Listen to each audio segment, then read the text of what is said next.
नमस्कार मित्रांनो. तर आज आपल्याला जायचं होतं यवतमाळ. तर आपली गाडी पूर्ण भरून होती, तर गाडी धुवावं म्हटलं. तर गाडी धुतली मस्तपैकी मीनं आणि घरी जाता जाता भेटले मग आपल्याला तेरे नाम भाऊ.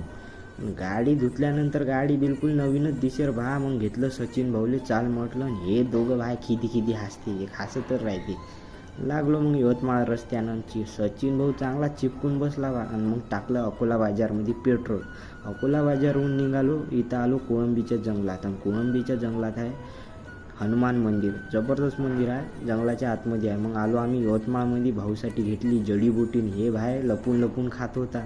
मग आतमध्ये इंटर केलं यवतमाळच्या आम्ही आणि RTO ऑफिसमध्ये आलो. आज आपलं परमनंट लायसन्सचं करायचं होतं आपल्याला. तर आलो इथं. तर काकाच्या मागं गेलो आणि ह्या गाडीमध्ये आपल्याला काहीतरी शिक्का मारून दिला. सचिन भाऊले म्हणलो तू गाडी घेऊन ये, आम्ही इकडून साईन घेऊन येतो.